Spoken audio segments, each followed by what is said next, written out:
ऐसा कहा जाता है, जो समाज अपना इतिहास भूलता है उसके माथे पर वही इतिहास फिर से लिखा जाता है, लेकिन जो समाज अपना इतिहास विकृत बना देता है उसे तो वही इतिहास नसीब भी नहीं होता। अभी तक हमारे देश के बहुत सारे संसाधनों पर लिबरलों और वामपंथियों का वर्चस्व होने के कारण हमें गलत इतिहास बताया और पढ़ाया गया है।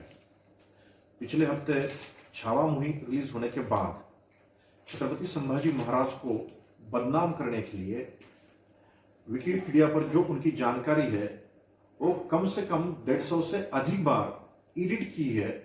इससे हम अंदाजा लगा सकते हैं कि हमारे वामपंथियों ने हमारे संसाधनों पर कितना वर्चस्व बना लिया है और वो इतिहास गलत ढंग से प्रस्तुत करने के लिए क्या क्या नहीं कर सकते हैं।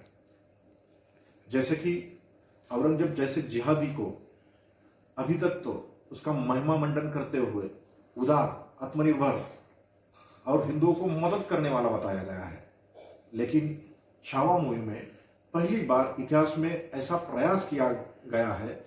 मुगलों के बारे में पहली बार कोई सच बताने का आधा अधूरा प्रयास किया गया है। मैं आधा अधूरा उसे बोल रहा हूं क्योंकि जो उसमें दिखाया है वो पूरा सच नहीं है। जब छत्रपति संभाजी महाराज को पकड़ा गया, उनको अपमानित करते हुए विदूषकों के कपड़े पहनाकर ऊंटों पर सवार कर उनको काफर, हरामजादा, कुत्ता ऐसे बहुत सारी गालियां बकते हुए औरंगजेब के सामने प्रस्तुत किया था। जब औरंगजेब के सामने पेश किया गया तो औरंगजेब ने उनके सामने पहले 3 शर्तें रखी थी। एक, तुम्हारे स्वराज के सारे किले मुगलों को सौंप देना। दूसरी, स्वराज का जो भी खजाना था वो मुगलों को सौंप देना। और तीसरी शर्त ये थी कि संभाजी महाराज को इस्लाम कबूल करना होगा। लेकिन संभाजी महाराज तो थे शेर के बच्चे, छावा, इसलिए उन्होंने ये तीनों शर्तें, तीनों औरंगजेब की मांगे ठुकरा दी और नकार दिए। तो औरंगजेब ने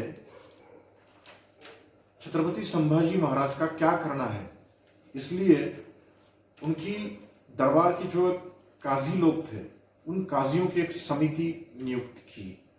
ये मैं नहीं बोल रहा हूं। औरंगजेब के दरबार की जो बखर माने पुस्तक, जो रिकॉर्ड लिखा जाता है उस रिकॉर्ड को बखर बोलते हैं। और वो बखर लिखने वाला साकिब मुस्तैद खान लिखता है, छत्रपति संभाजी महाराज को जब पकड़ा गया और औरंगजेब की उन्होंने तीनों शर्तें ठुकरा दी तो औरंगजेब ने काजियों की एक समिति नियुक्त की उनको दंडित करने के लिए। तो उन काजियों की समिति ने इस्लामी शरिया के अनुसार उनका दंड बताया और उसके अनुसार छत्रपति संभाजी महाराज को उस जिहादी औरंगजेब ने सजा सुनाई।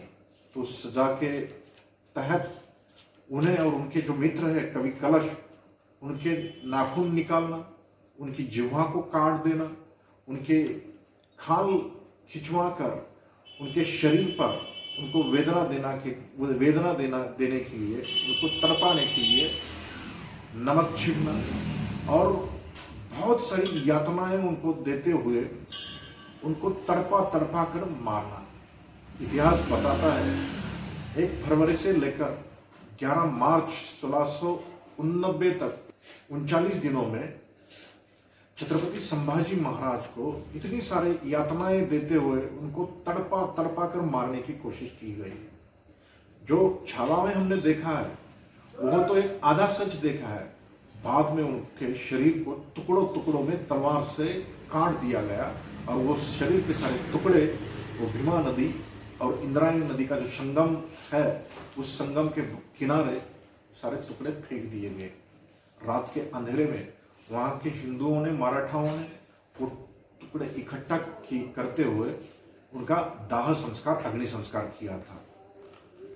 हमारे भारत के इतिहास में छत्रपति संभाजी महाराज केवल ऐसे राजा नहीं है जिनको इतना तड़पा कर मुगलों द्वारा मारा गया है। हमारे इतिहास में ऐसे बहुत सारे उदाहरण मिलेंगे। सिखों के 10वें गुरु गुरु गोविंद सिंह को अपना सारा परिवार, तो उनके पिताजी गुरु तेग बहादुर जी और उनके 2 बच्चे, चारों बच्चे अपनी धर्म की रक्षा के लिए, देश की रक्षा के लिए कुर्बान कर दिए थे। इसलिए उन्हें सर्वंश दानी भी कहा जाता है। अभी तक तो छत्रपति संभाजी महाराज का इतिहास छावा के माध्यम से हमारे सामने आया है, और अभी भी हमारे इतिहास का, हमारे देश के बहुत सारे जो वीर पुरुषों की गाथाएं जो हमारे सामने अभी हमें पता भी नहीं है, वो बहुत सारी वीर पुरुषों की गाथाएं सामने आने भी बाकी है।